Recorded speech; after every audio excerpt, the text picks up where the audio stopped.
Hello guys, and welcome back to my World of Tanks replays. Today I'm taking the Tiger 1 out for a spin on Swamp. So, the Tiger 1, it's an okay tank. I mean, this is all in my opinion, in the way that I think the gun is brilliant, but the armour is what lets this tank down. And that's mainly due to the matchmaking this tank gets. I mean, as you can see, we're in a tier 8 game, but this tank can see tier 9 games. And this gun only then works if you can flank other tanks and hit them in the sides or rear. Because from the front, this gun just won't really... it won't really cut it. Now, the armour, as I said, it's a very boxy tank, which means that the armour is pretty much what you get. So at the sides here, you've got a very flat edge. Now side armour is 80, so that is effectively 80 millimeters of armour. I mean, there's a slight angling there, but it's not really enough to mean that you're going to reliably bounce shots. And on the front, that's 100 millimeters of armour, which, again, it's not really enough to reliably bounce shots, which means that angling is key in this tank, and when you get it wrong, it means that you'll just be penetrated constantly. As will become evident in this replay, as the enemy Tiger gets the angling wrong and I'm continuously able to penetrate him, and you'll see that later. So, in the replay, I am slowly moving my way up to the western side of the map, and I'm just coming up to this rock here, which is going to become my best friend for the majority of this replay, as I stay here chewing up that tiger that we've just spotted here. So I move outside and see the silhouette of this tiger, and I start opening fire. 193 damage to start. It's not great. The average damage of this 88 is 240, so that's rather low. That IS-3 also, there you go, 278 damage. And that's because that IS-3 wasn't angled as well as he could have been, which means that this 88mm gun on this Tiger, which is a very good gun, is able to penetrate the tank from that angle. So I poke out again, trying to spot that Tiger, and don't spot him now. I'm very cautious in case that Tiger is aiming at me. And then also there's a Ferdinand back there as well, which also keeps me honest throughout this replay. So I'm trying to find a shot at this IS-3, can't find it before it pops off the radar. So I pop out again to try and find this Tiger. Can't find him. It's Ferdinand and IS-3, I don't have shots on them. And then the Tiger pops back, and he sees he's not quite angled as well as he could be, which means that I'm able to keep penetrating him. And he's moved back behind a rock there, so I can't get a shot on him. And then this IS-3, I thought that shot might hit him, but he pulled back a bit too much. Well, too much for me, enough for him. So then the Tiger comes back again, and I'm firing another shot into him. The IS-3 on low health, heading towards the Tiger. Fire again at the Tiger, penetrating it again. And then I poke out again, and can't get a shot at Tiger 1, but I can on the IS-3, so I take out the IS-3.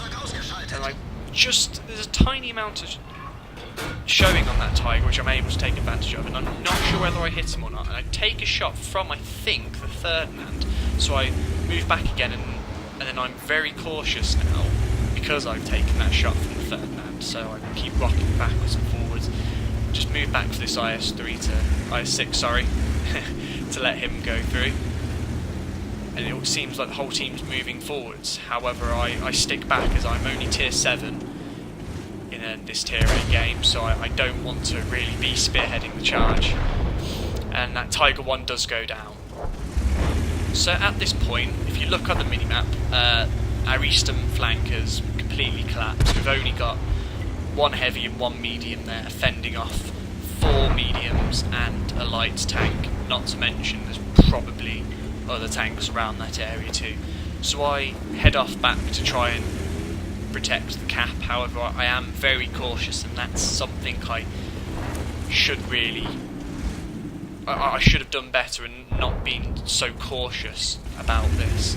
However, as I said, I am tier 7 in this tier 8 game, so I was very wary of that, let's say. It was there in the back of my mind, playing on my mind. So I moved forwards around the side of this rise. I'm looking to try and get a shot into that AMX CDC, but this T37 gets me worried, because if he gets around me, that this turret rotation just isn't really enough to really help. Well, I would die basically, because I just wouldn't be able to get this gun facing towards that T37. So I'm heading towards this rise. Comet in front of me. I'm full health.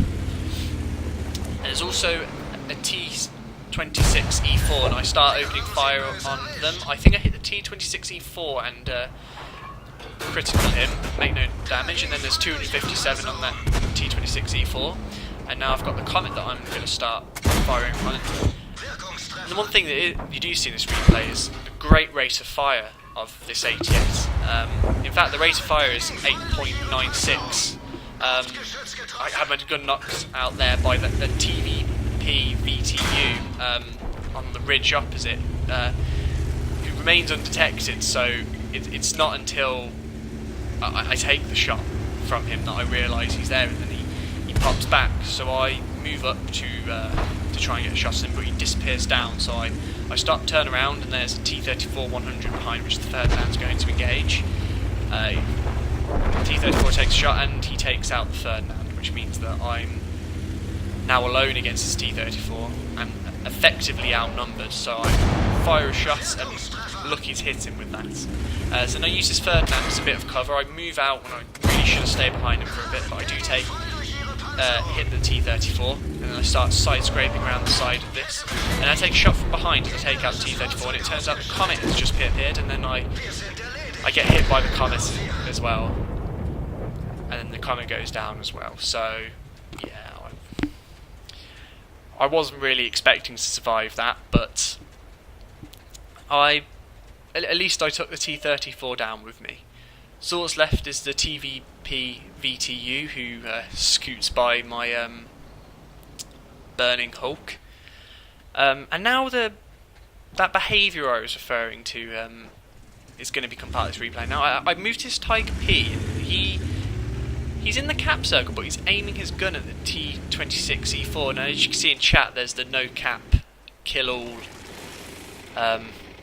coming in. I mean, there's no reason why you can't ask, but when you see what the Tiger P does as this IS-6 engages the TVP, if you keep an eye on the team list, there you go, Tiger P has gone blue. What that Tiger P has just done is taken a shot at the T26E4 to try and prevent the cap, and he's turned blue as a result, so then the T26 shoots him again. But we cap out and also destroy all the enemy team, and we win the match. So I'll move on to the post-battle results for you. So here is our post-battle result screen. We got 32,906 credits and 4,990 experience on a ×5 for the first win of the day. But it's still a good result for the Tiger 1 in a tier 8 game. It relied heavily on its gun, and if we go to the team scores, we can see that the gun did deliver. We finished top on our team with 2,898 damage, 2 kills and 998 base experience, and we got 2 medals, the Bruiser and Fire for Effect, and also first class badge for this tank. So it's not a bad game overall. However, the behaviour of my team towards the end of that match was, well, frankly, it wasn't very pretty, was it? Nevertheless, I do hope you have enjoyed this replay. If you have, please consider subscribing. If you've got any tips or advice on how I can improve my gameplay, please feel free to put it down in the comments below.